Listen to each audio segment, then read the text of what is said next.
Should Burrow return to the field without a new contract? No, of course not. As far as I'm concerned, I mean, look, well, first of all, let me say this. There is absolutely, positively nothing to be concerned about here. He is the Cincinnati Bengals. They go where he goes. He comes into the league during COVID, can't meet his teammates until training camp, okay? He suffers an appendectomy. Before that, it was an ACL tear, and he was out. But, the last 2 seasons, this brother has been completely healthy. The Cincinnati Bengals have been in the Super Bowl and the AFC Championship game. We talk about Patrick Mahomes. We talk about Josh Allen. We talk about Lamar Jackson. We talk about the $230 million contract that Deshaun Watson got in Cleveland. I would remind everybody that the last 2 years, Joe Burrow has been one of the top 2 quarterbacks in the NFL and in the AFC. It's just that simple. He's that elite. He's that big time. He's going to get his contract no matter what. I don't give a damn if his injury left him out for half the season or the entire season. The Cincinnati Bengals would still sign him on a dotted line because they know he is the franchise. Having said all of that, because his value is so supreme, I would say it's important to make sure his skill set is so high. He can afford, obviously he doesn't want to, and he talks about reps. The more reps you get, the better you are. But the bottom line is this. They got to protect the franchise. As my team would say, protect the asset. That's what they've got to do. And if that means keeping him off the damn field and making sure not a scratch or a pimple appears on him, that's what you do. It's that simple. Well, Stephen A. makes a lot of great points. Me being a former head coach, you take a sigh of relief knowing that it's not an injury where he's going to miss a lot of time. With that being said, the contract is an issue, but it's really not an issue. He is the face of this organization. You don't replace Joe Burrow. Trevor Siemian is not Joe Burrow. There are a lot of quarterbacks in the National Football League that don't even come close to what Joe Burrow brings to this organization. His leadership, players want to play for him, just who he is and how he represents your organization. You got to get this contract done. It's going to get done. It needs to get done like this week. Get it over with so it's not hovering over this organization because everyone's watching you right now as the Bengals organization. This is one of the best quarterbacks in the National Football League. He will get a bite of the apple 2 more times. He's going to sign 2 more contracts, this one and another one.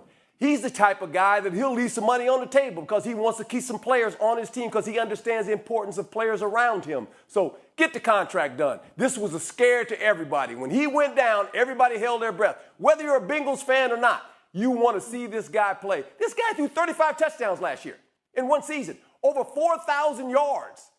He's won the AFC North twice in a row. This is your guy. Get it done. So, Coach, basically outline all the reasons why Joe Burrow should not step on the field until he has his money. In his career, he's probably had 3 preseason snaps. For all the reasons Stephen A. mentioned, the COVID, the appendectomy, the ACL, MCL injury, and now this. But he should not touch the field until he gets his money. Because, Coach just said it, you don't replace a Joe Burrow. Coach also mentioned Trevor Siemian. He probably is the only one who knew that Trevor Siemian was the backup quarterback because nobody else knows who the Bengals backup quarterback is because Joe Burrow is that dude and because he is the face of that franchise.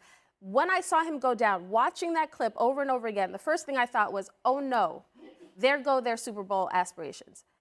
All of it just faded to black because I thought, that looks terrible. Thankfully, the Bengals' own Twitter account is able to make jokes today saying, don't offer your calf injury, don't offer your healthy calves, Joey will be back. That's wonderful.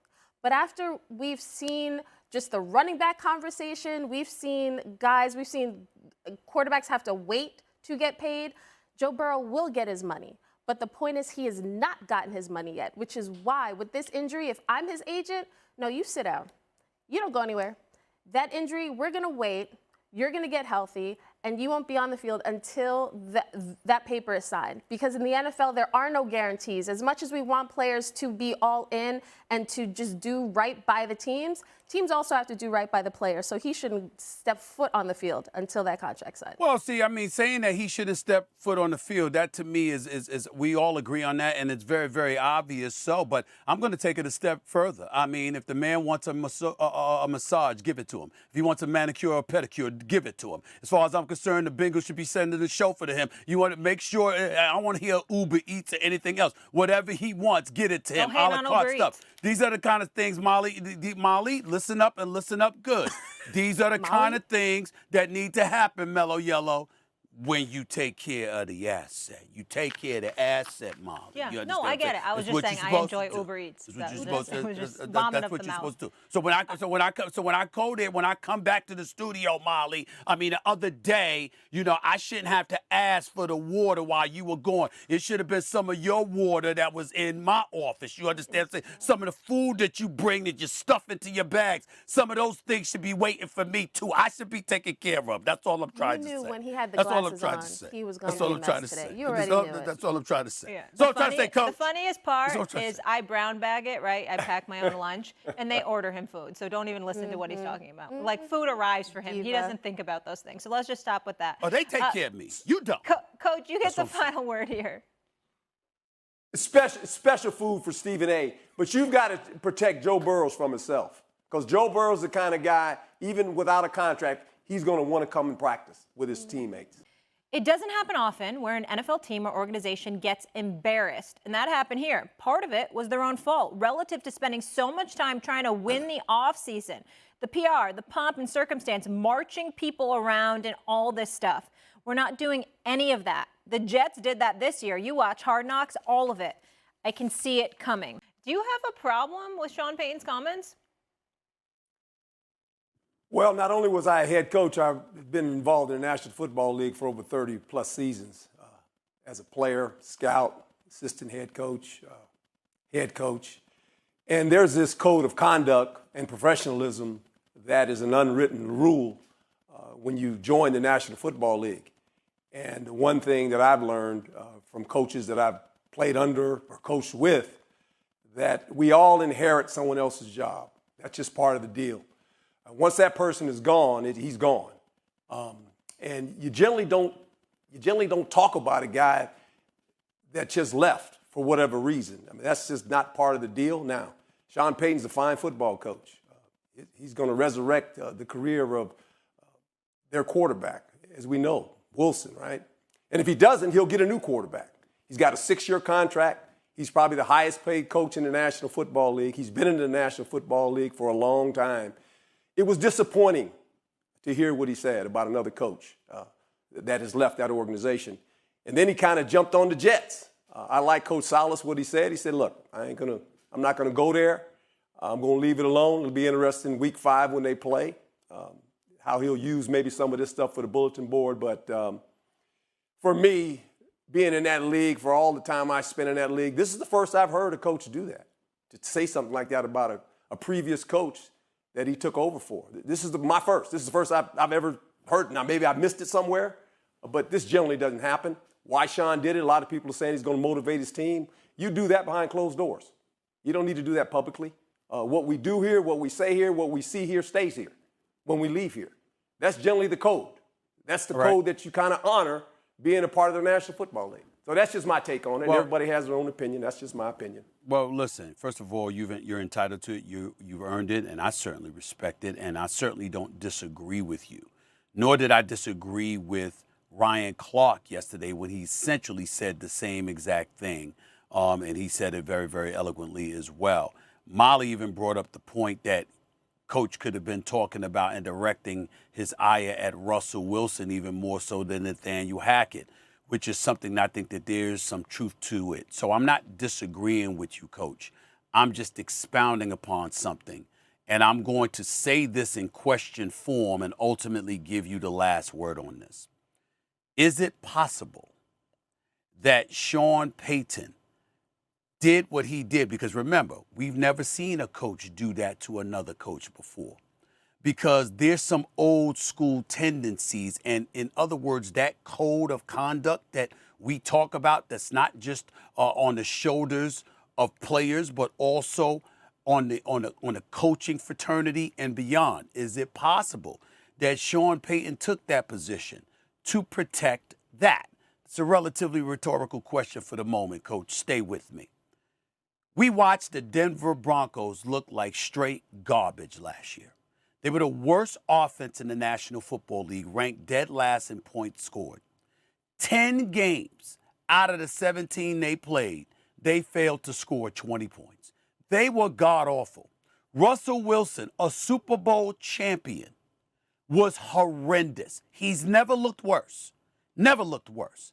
Take all of those things into consideration and then understand that the ownership group that came into the Denver Broncos organization had arrived in August. So training camp's already taking place. The season's about to begin. You got new ownership in place. They're just like taking a wait and see approach because they arrived too late to really make any kind of changes, all right? So you leave it to Nathaniel Hackett. Why did Nathaniel Hackett get that job in Denver? Somebody needs to say it, so I'm going to say it. If you recall, there was this quote-unquote kind of sweepstakes going on for Aaron Rodgers, who was alluding to retirement, ultimately wanting to get out of Green Bay. Denver supposedly was a team that would be considered. It got Nathaniel Hackett the job because they thought they were going to get Aaron Rodgers. And when they couldn't get him, they ultimately settled on Russell Wilson, okay? You're Sean Payton. You've been in this league, associated with this league for decades, just like Coach Herm Edwards. There's a certain protocol. There's a certain way to go about doing things. This is the National Football League. There were predecessors who arrived before you that did it the way it was supposed to be done. Instead, Nathaniel Hackett was perceived as somebody who rode the coattails of Aaron Rodgers to get a job that he ultimately didn't deserve, that he ultimately proved he didn't deserve. And it wasn't even, if you listen to Sean Payton, he wasn't even talking about the football field. He was saying this pomp and circumstance going on, this PR, and all of this other nonsense that impedes the ability to succeed on a football field. He was at the core of that. And that, to me, is what Sean Payton was speaking about. So taking that into consideration, Coach, how do you feel? You make a lot of great points, Stephen A., and I don't disagree. The only thing I disagree with is this. You do that inside the building. You can voice everything that you just said inside the building. When you go public, that's bad ball, in my opinion. That's just my opinion. As a guy that's been in that league for over 30 years, most of our I've never seen a coach do this. I've never seen a coach do that, Stephen A. Right? So, never. I mean, Sean has a right to say whatever he wants. He's the head ball coach. But this was kind of disappointing. I was like scratching my head. I said, why would he do this? That's what I'm saying. What good does it do? I agree with you, but what I'm saying is he's never done it. No coach ever has. And he's not new. He's been here for decades. So why would he violate that code? I think that's a question worth answering. Thanks for watching ESPN on YouTube. For live streaming, sports, and premium content, subscribe to ESPN+.